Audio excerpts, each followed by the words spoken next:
There's no one-size-fits-all approach to creating a successful fundraising strategy and plan. People are nervous, right? It's a big deal. We're raising $10 million, even if we're raising $1 or $3 million, depending on the size of the org. Major gift fundraising is not deadline driven. It really is probably the only type of fundraising, along with planned giving, that is not deadline driven. AI comes on the scene that's affordable, accessible, that can provide insights and personalization at scale. That's the first core element of this fundraising engine or funnel, is making sure that the top of your funnel, the beginning of your fundraising process, you are in front of the right people. What do the people we serve need?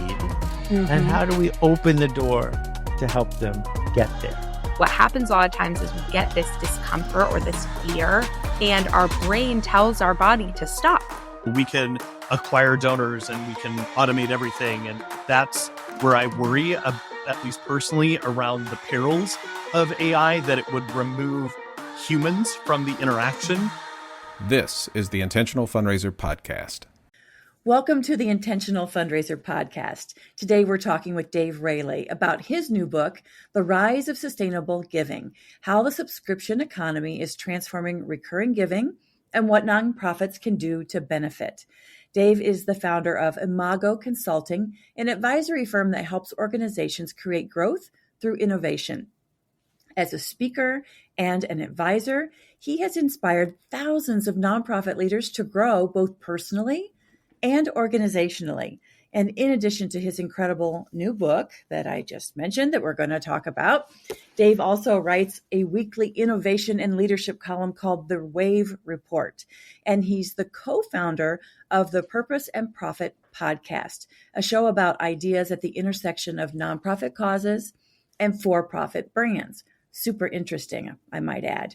So Dave, welcome to the Intentional Fundraiser podcast. Tammy, I am so glad to be here and looking forward to our conversation. Yeah, me too. Me too. So as we speak, the Giving USA 2025 report is hot off the press. Oh, yeah. And, as we do our little happy dance initially, right, as total giving reached a record-breaking $592 billion, just over 592, wow. Actually 0.5 billion last year. But alas, when we pull back the curtain on that big, exciting number, unfortunately, the number of U.S. donors declined for the third year in a row. Right? So in 2022, we had a 10% decline in donor count. In 2023, it was a 3.4% further decline. And last year, a 4.5% decline compared to the previous year. So in short, the bad news is fewer Americans are giving each year, even while overall giving grows. So kind of deja vu moment for us. Mm-hmm. And no one knows better than you that monthly giving or subscription giving dramatically outperforms one-time givers when it comes to donor retention. So all of that to say, you're an expert in this area. What trends or shifts in donor behavior stood out for you, either from the Giving USA 2025 report or the other research that you've done and that you have referenced in your new book? Yeah, Tammy, I think you hit the nail on the head, and that is, and by the way, I'm not new to recurring giving. I'm not new to fundraising. I just realized as we record this 2 weeks ago was my 21st birthday of, not my actual 21st birthday, of doing fundraising and marketing, right? And the very first programs I cut my teeth on were direct mail, largely single gift focused, as I've heard referenced annual fund, style campaigns. And I love that. And I think those are so crucial and important to generosity. But also over this last, this period of time, we've really seen the rise of what's been happening with the recurring giving space. And you and I both know recurring giving is not new. It's been around for thousands of years. In fact, I did the research, years of research ahead of the book. But there is a reality, and that is there has been this shift in generosity, particularly in North America. Those in Western Europe and UK have gone before us. Candidly, recurring regular giving is much more prevalent. But as we've been seeing this this decline in single gift participation, in donor participation. This consistent bright spot, Tammy, and you hit it on the head, for the last 3 to 5 years is pretty much every study right now is saying the same thing, which is overall giving is maybe up a little bit, maybe flat a little bit, maybe down a little bit, kind of some version of lackluster. The number of households, number of individuals giving is going down, but pretty much every report I've seen in the last 3 years has been, but this recurring giving thing is up, right? And so could I have predicted that, as much as it's been such a headline today? No. And so, but for years I've been just passionate about how do we shine a light on this trend? Because it's not the same thing. It's not your, what is it? Your grandfather's Oldsmobile. What was that old ad campaign? Yeah. I'm in Detroit. I should know all the car. You're in Detroit. Oh, even better.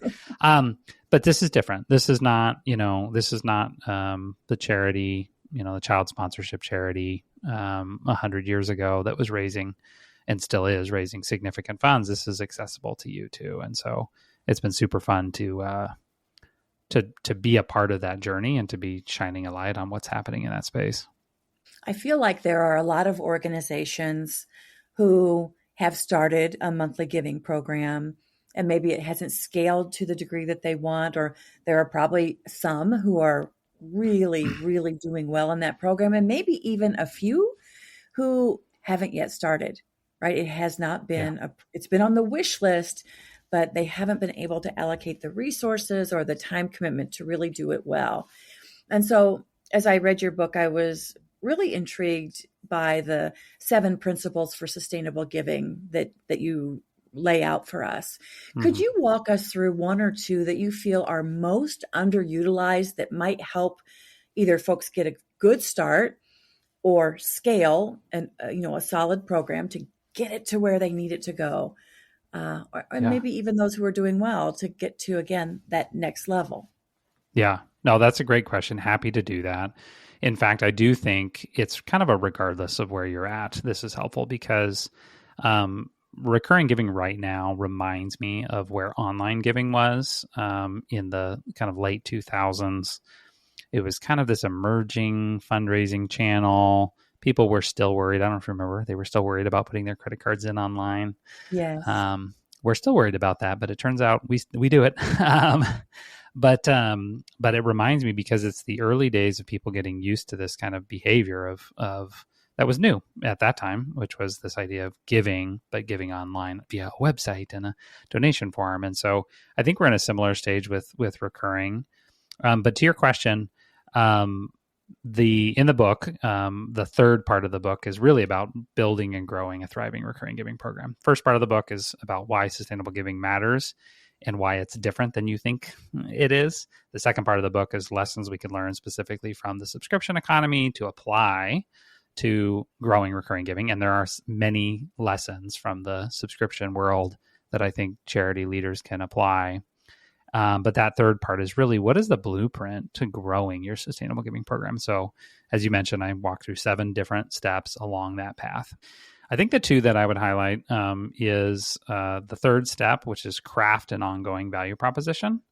And then the 5th step, which is to design your program. Now, it's interesting, by the way, and we'll come back to designing your program, that's the 5th step. Like, Dave, wouldn't that be isn't that the first step? The first step is to benchmark your program. And by the way, Tammy, for your listeners, we do have the full 7-step blueprint. Of course, people can grab the book. I would love them to do that. But we have a free download of just the 7 steps on our website. So I can give you that link when appropriate. Yeah, we'll drop it in show notes. Great. So let's talk about that third step, which is to craft an ongoing value proposition. One of the biggest mistakes that I see charity leaders make is that they take their best, what I call single gift offer, that thing that works really well for you, maybe in donor acquisition or donor cultivation, and then assume that is the exact same offer and ask you should make of your potential monthly donors. So let me illustrate this with a story. So the very first program I ever worked on 21 years ago was Union Rescue Mission in Los Angeles. It was a social services organization. I'm from Southern California. I grew up in the what we called the Inland Empire there, and so I grew up going to Los Angeles to Skid Row to volunteer, with our church and school and different things like that. And so it was so special and so full circle, Tammy, to be able to serve them in my very first professional job in a fundraising space. And so we worked with URM, and at that time, their monthly giving program was known as a meal a day program. The idea was at that time to provide a meal and shelter for somebody at the mission was, $1, a little more than $1 when you added everything up and did the math. And so the idea was, we'll just provide a meal a day, like give a meal and shelter a day for $35 a month. You can become a meal a day sponsor. But Tammy, the problem was it didn't work very well. Like the program was not growing. It was the retention rate, the fulfillment rate. This is check writing days. The fulfillment rate was pretty poor compared to other programs. And when we looked at it, the thing that I noticed was we were focused on basically the best offer that worked for the rescue mission in single gift fundraising, which was meals and shelter, right? It's Thanksgiving, it's Easter, it's Christmas, it's year end. Would you provide a meal and shelter?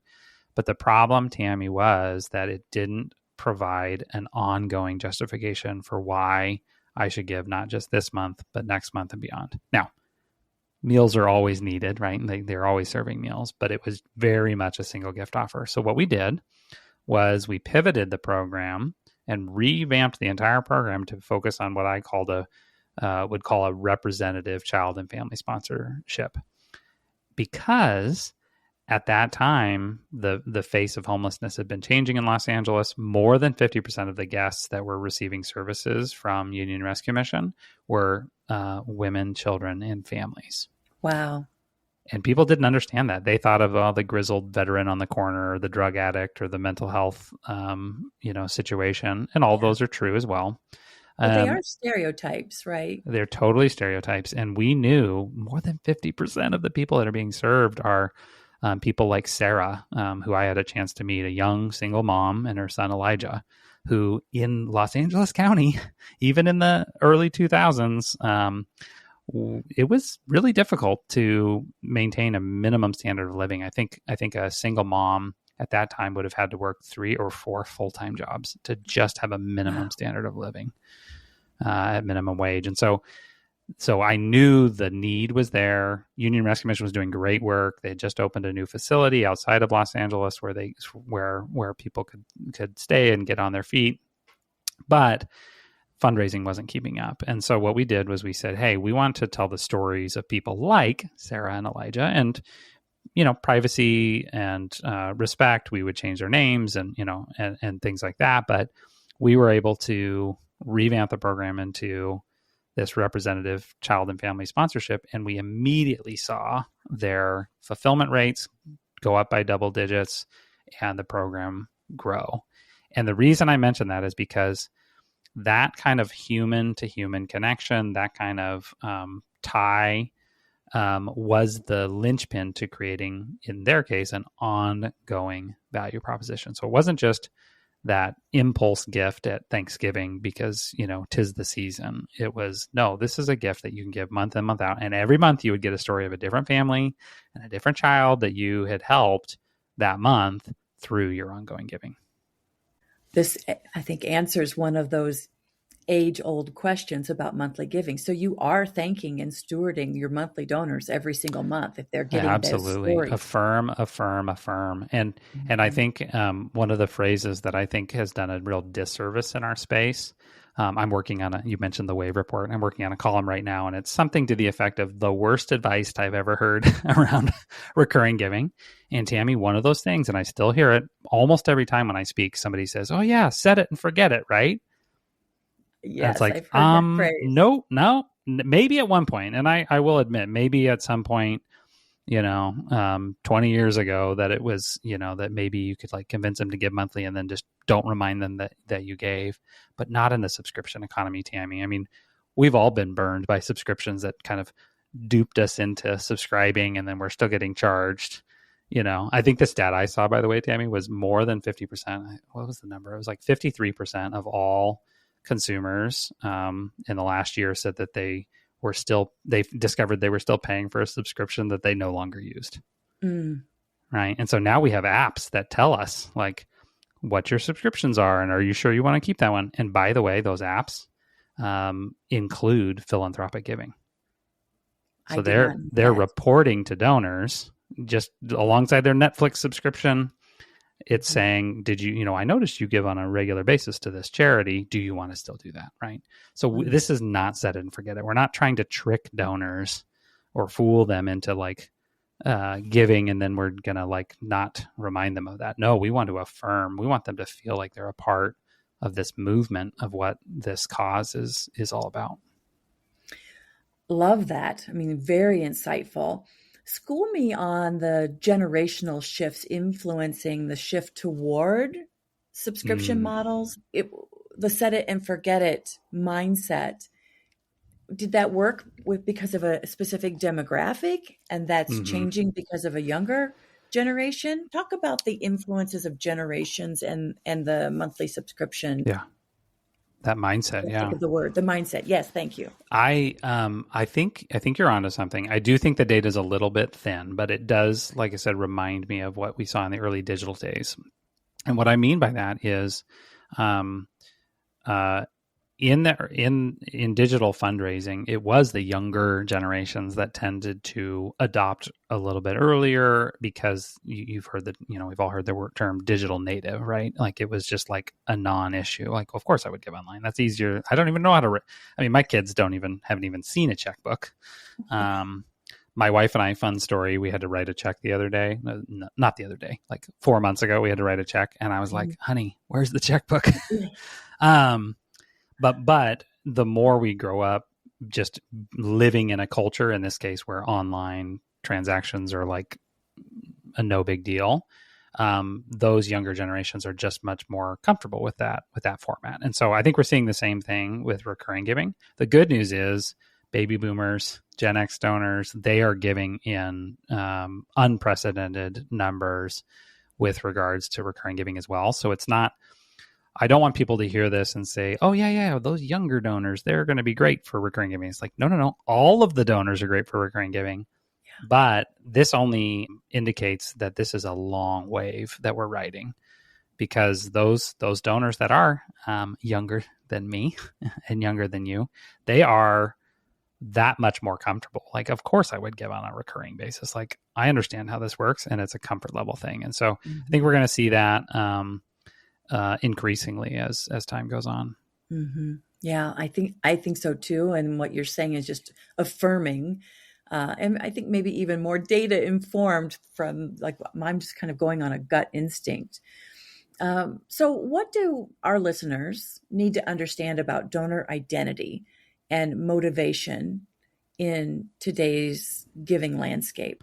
I love that question. I think one of the things that I'm really have noticed is that, and this is not a new phenomenon in philanthropy, by the way. If you go back to hundreds of years, if not further in the past, a lot of philanthropy comes down to expressing identity or being a part of, I'm a part of the social circle, or the, the arts circle, or the whatever, right? Or the faith, the place of faith, worship, places of worship kind of thing. But I think today, especially with our culture, especially in North America, I can speak about North America, we find that people really see identity and belonging with regards to their philanthropic engagement. And so the things I always say, and this is just good fundraising too, by the way, if a common thing in fundraising is talk about Maslow's hierarchy of needs.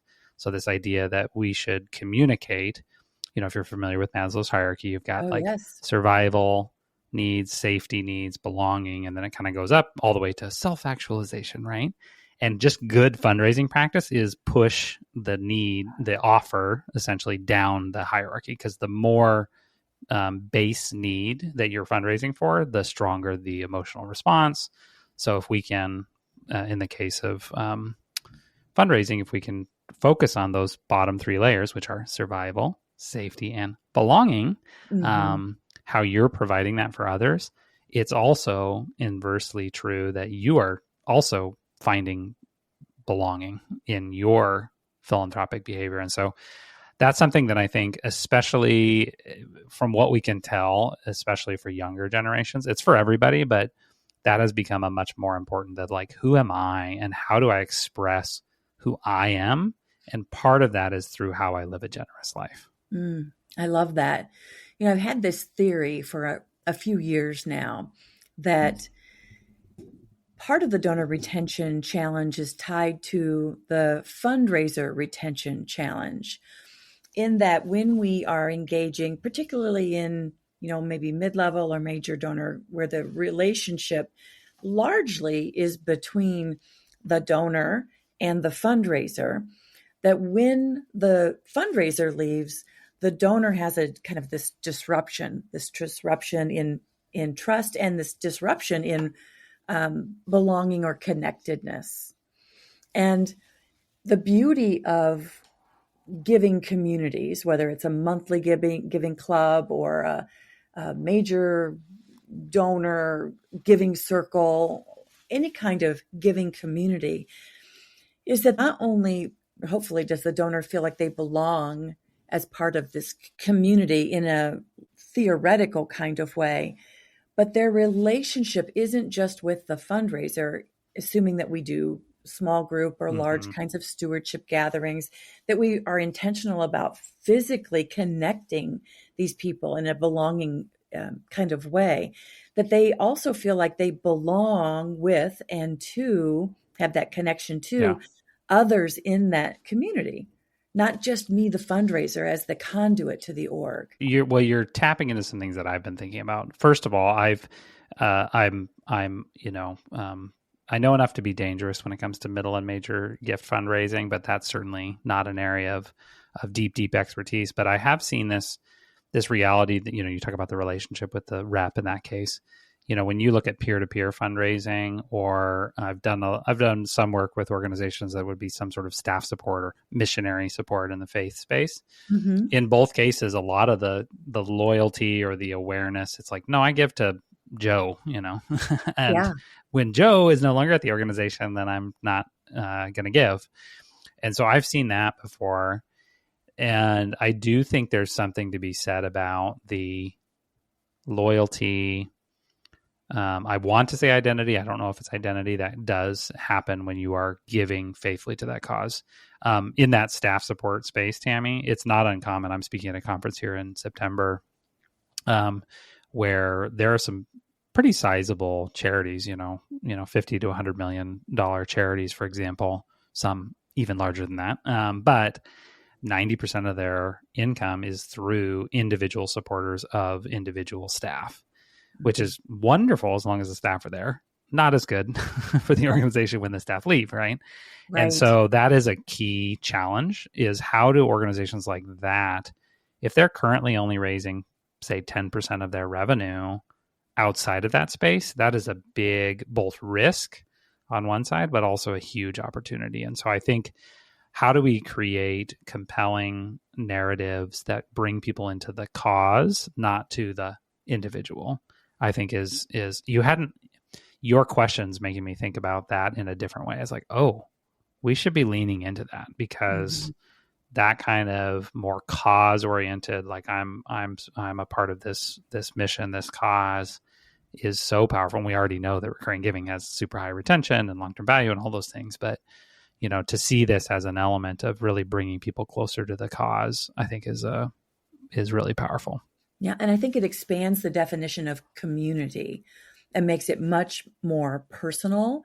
And there are actually faces to that community that are both staff, of course, and the beneficiaries, of course, the people who are participating in the programs, but also like peers, to your point, who are collectively, we are gathering together to really move the needle on this issue we're also passionate about. Yeah. So good. It's beautiful. And let me add one other thing, if I could. I think community, a lot of people give because they like the feeling of community. Like, I am a part of a community. Whether or not they actually actively participate in that community is a separate but related item. Mm-hmm. And I will say many of the organizations that I worked with or talked to desire to create community for their donors.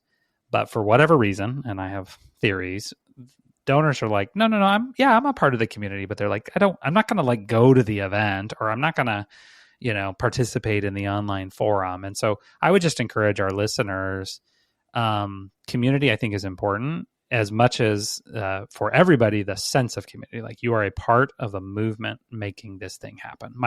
I've told this story before, Tammy, but I have two daughters. Their ages now 12 and almost 15. I have a high schooler now. Tammy, do you have any advice? And so a couple of months ago, we our church did an event that had to do with they called it Freedom February, and it was this idea of we do what we love to fight what we hate. And so all sorts of people in the community were basically doing different fundraisers and like, okay, a friend of mine who's a musician did a concert and raised money for anti-trafficking efforts, and just this really wonderful thing. But Tammy, watching my girls get fired up about like raising money to fight trafficking, like makes me emotional to think about. They opened their Emma and Paige is their name, so they opened Emma and Paige's Patisserie for Freedom. So they're they made a little French bakery for the month. And the reason I say that is because they absolutely feel like they're a part of the movement of fighting human trafficking, which is wonderful. Now, will they go to a convention around human trafficking? No, also because they're too young. But it's that feeling of community, of being a part of the movement. Mm-hmm. So I don't want our nonprofit leaders to hear and say, well, the only way I got to do that is I got to do a bunch of live events and create an online forum. Well, maybe you should do live events. I think they're wonderful, but that's not necessarily what we're saying here. Yeah. Yeah. There's no one size fits all. Yeah. Well said. Yeah. Yeah. Let's talk about technology and AI and innovation. And of course, innovation, I think, is one of your sweet spots, your passion points. So, we did talk about online giving and how that has emerged and now is just so mainstream. Many of us think like, is there another way other than a transfer from appreciated stock or my DAF? So how is technology enabling more sustainable giving practices, and where are you seeing the innovation?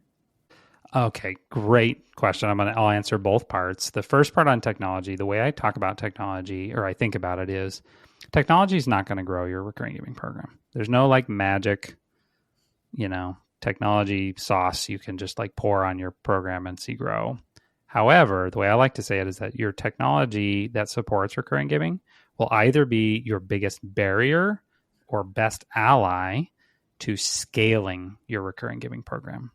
And what I mean by that is technology is not going to make it grow by itself, but it sure can get in the way.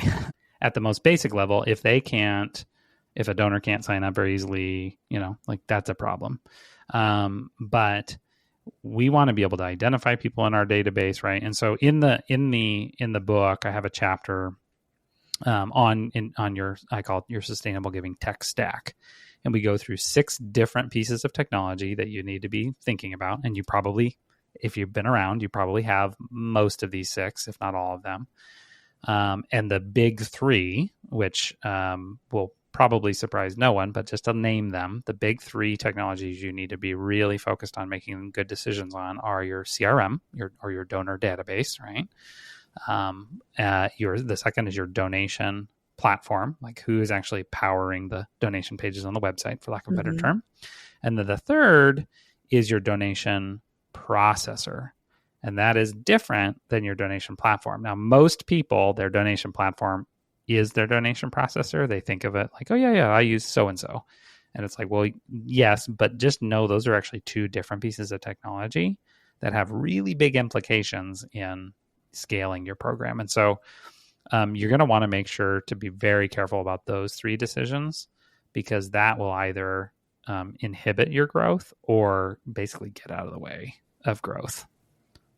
On the innovation side, one of the things that I think about, and this was a quote I heard many, many years ago from a former, she was promoted to be the president of Coca-Cola, like corporation, like big global, multinational corporation. And I was reading an interview that she was giving, and they asked her, what do you see as the biggest challenge that you face as the incoming, president of Coca-Cola? And I'm like, oh, what is it?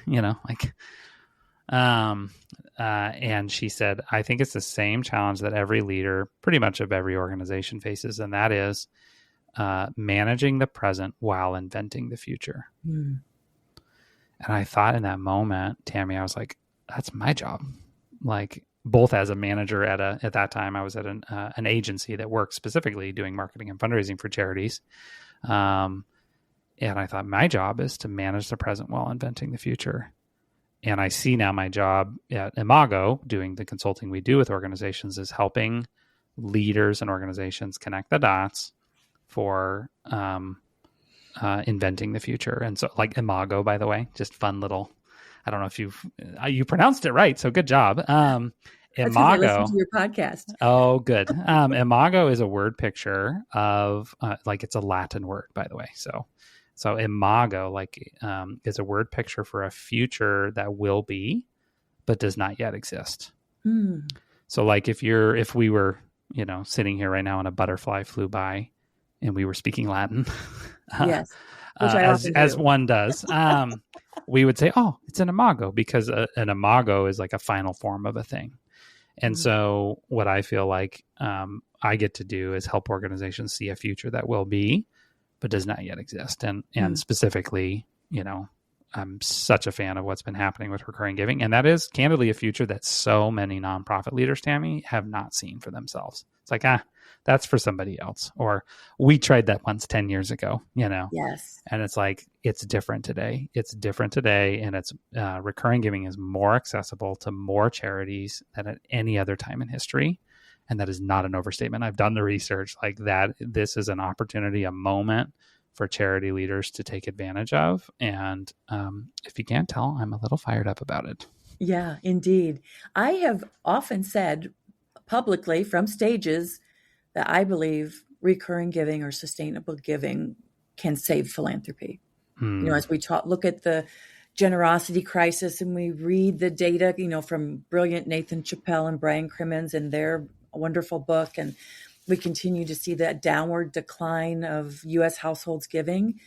I believe that sustainable funding, monthly giving, it can save philanthropy. Yes, the numbers keep growing because of mega donors, but pull back the curtain on that incredible transformational generosity, and we're in trouble. I think Nathan says if the decline continues at its current pace, we will be down to zero, like no giving in 40 years. Yeah. I may have messed that up, but it's really scary. You're not too far off. And I think part of it is because it's a cultural thing, and I don't know, and it'll be interesting to see as the research continues on generosity. Yeah. I've had the same moments, by the way, as a fundraiser, also as a dad, oh, am I like not teaching it right? Or, what do we do here? Right. And so I do think sustainable recurring giving has a cultural element to it, because it is a part of, like, the way I like to think about it, it's a part of living a life of generosity. And I think that when it comes to living lives of generosity, I don't think we're out of the woods, but I'm much more optimistic about that in a world where this kind of sustainable recurring giving is a part of what we see. My 12-year-old that I mentioned that did the human trafficking thing, it was so fun. We had a conversation afterwards, and I said something to the effect of, wasn't that incredible? Like, that was so fun and so meaningful, and how cool that you got to do that. And but I was able to, as dad in that moment, to say, but generosity is also a lifestyle. Like, generosity is not something we do once a year at Christmas and we feel good about.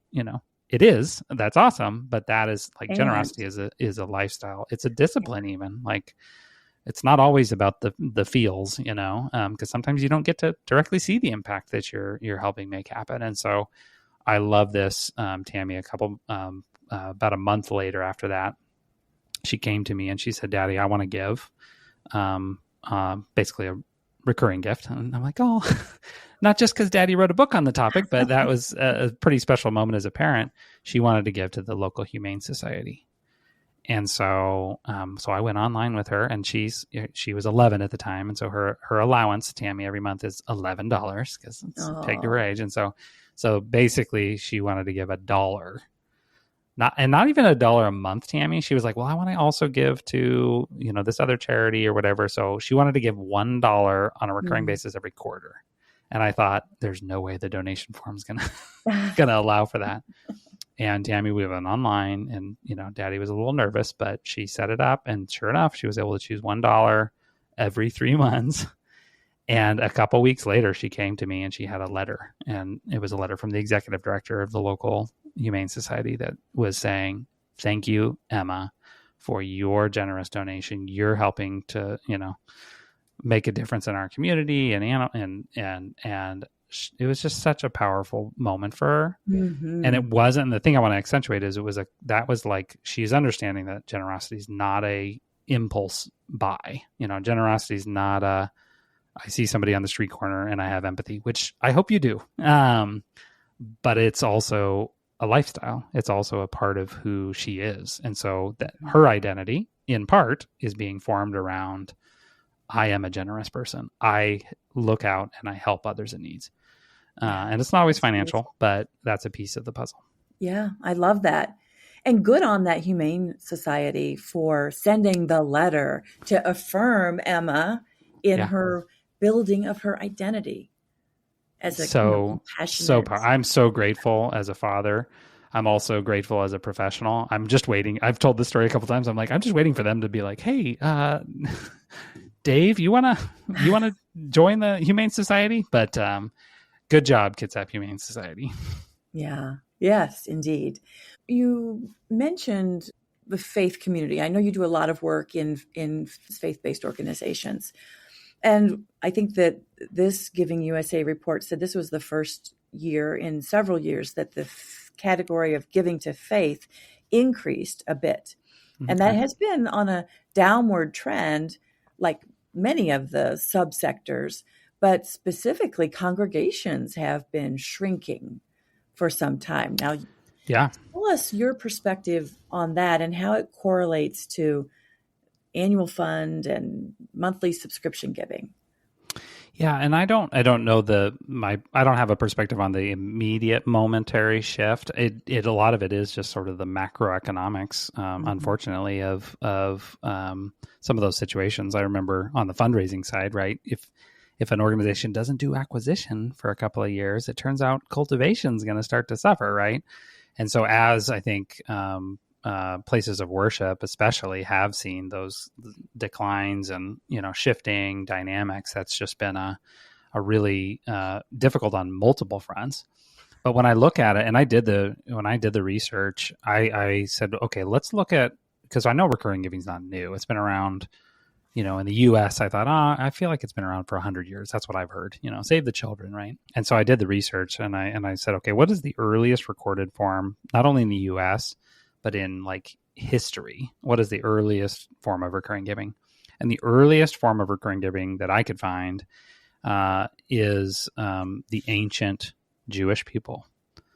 And it was the practice of first fruits that you can read about in the Pentateuch, they call it, right? And so it's this idea of you take the first, and it was typically 10% of your crop or your livestock or whatever it is you traded in, and you brought that to the local temple, right? And the local temple would essentially, that would help, support the priests in the local temple, but it also was used to care for the widows, the orphans, and the foreigners, right? And so I found that traces of recurring giving generosity in Islam. So there's a couple concepts in Islam as well. And so really deeply recurring giving was in the oldest of times was really a faith-driven thing. So it's been a core part of the root. So if you fast forward in human history, London, 1698 was the earliest form of recurring giving in kind of modern times. And it was an organization that literally, it was a faith-based organization, and they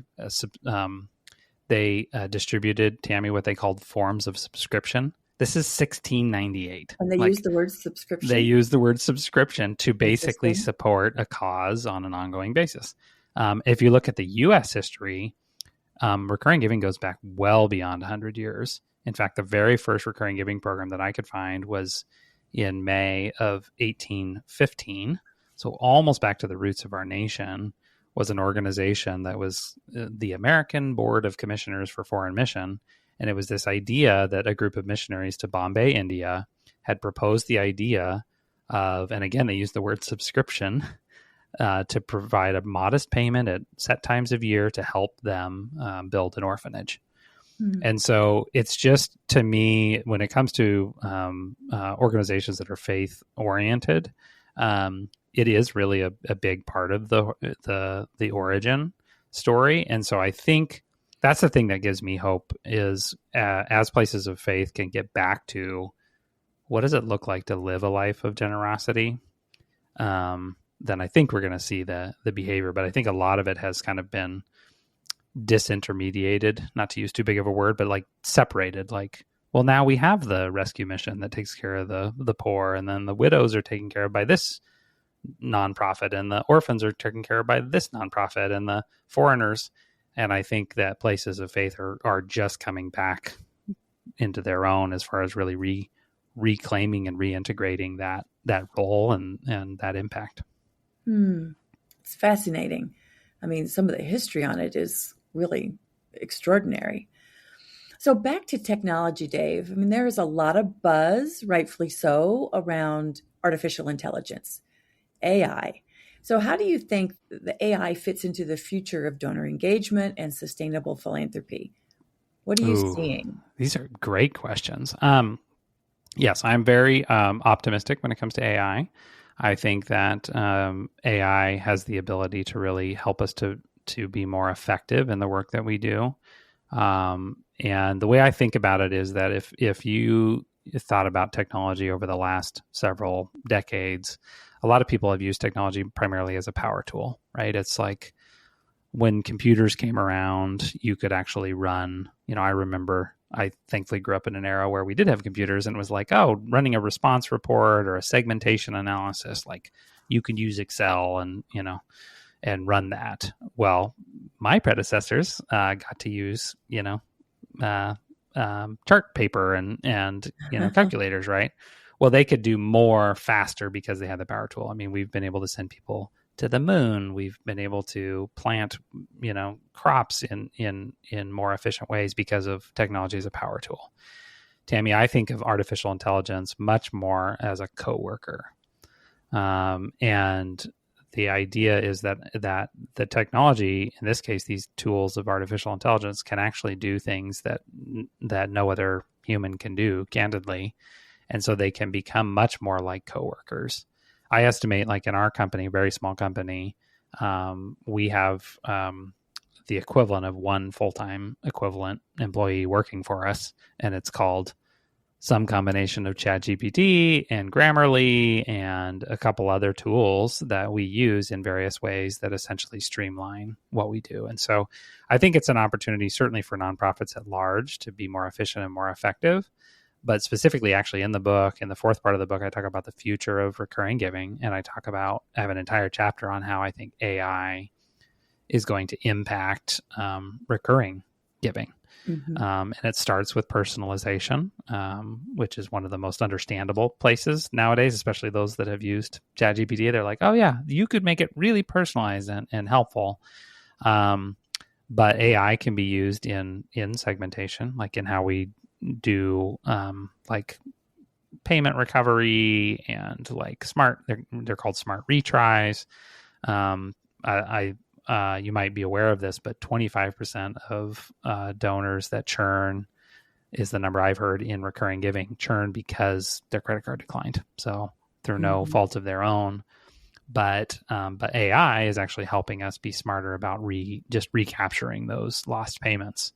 And so segmentation's one, using it as coworkers one, and then the other one I talk about is predictive modeling. And that is, how do we identify the people that would be most likely to become on a recurring basis, and then actually send triggered automated messages to them to invite them to do so. Mm-hmm. Are there specific tools that you lean toward from a predictive modeling perspective?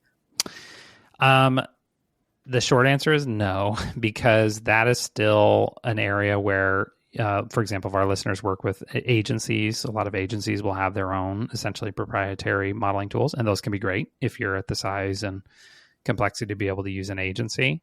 The closest thing to it in kind of easily accessible terms, Tammy, would be like Facebook or any of the social media platforms. They have what are called lookalike audiences. And that is a form of predictive modeling. It's like, hey, help me. Here's the data on people who have converted to my ask or whatever before. Help me find more of those. And so the most accessible place for that is in social media. So whether it's LinkedIn, advertising, TikTok, Facebook, those are the most easily accessible. The rest are just much more either data companies or they are agencies that have those models, and they can use those on your behalf. Mm-hmm.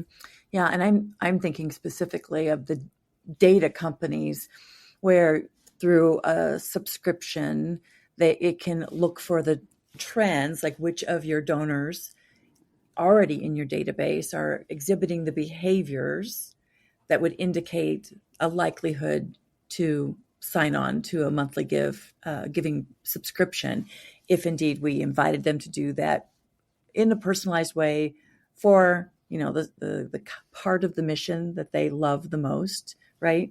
Yeah. Yeah. So that's all very exciting and interesting too. Absolutely. And I'm working on some things behind the scenes that I can't announce yet, but to really try to shine a light on what are those providers, because the way I say it is if you look at the United States alone, there's 1.5 million charities in the US, depending on how you count.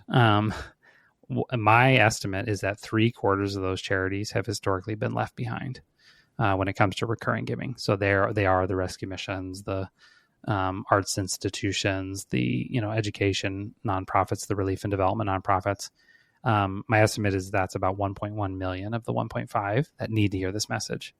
But if we're able to reach 1.1 million nonprofits with the book and with the message, and they get bought into growing recurring giving, but their technology providers and their agencies, their service providers aren't really bringing best-in-class, modern, sustainable subscription giving practices, then it's like I've won the hearts and minds of nonprofit leaders everywhere, but they're still not going to be able to really take advantage of what's happening. And so I am very passionate about how do we shine a light on what's happening and who is really doing the best work that we can point to, and then charities can take advantage of that. Good. Well, we would kind of anxiously await when you're ready to share more about that. It's going to be fun. Yeah. So Dave, what kind of, as we begin to wrap up and before we move into just a short stack of rapid fire questions, I'm curious, what's one takeaway you want our listeners to really take away and embody from the rise of sustainable giving? I was thinking about, that's a great question. And I was, I gave a talk early on when the book released. It's been so fun to see the reception of the book, but I don't think it's me. Most people don't know I exist, but I think it's the topic is really, really powerful and really resonant. And there was a leader that came up to me at the end of one of my talks, and she said to me, Dave, I just, came away from your talk and I just felt like we can do this. Mm-hmm. Like this is something that's for us. And I think for too long, and the reality is it was true, 5-10 years ago, recurring giving was not really for everybody. It was not something that was accessible to depending on the type of charity you were. And today, largely because of the dynamics we've been talking about, recurring giving is more accessible to more charities than any other time in history. And so is that nonprofit leader that, like, just in 2 or 3 words, what, I can do this. That's 4 words, right?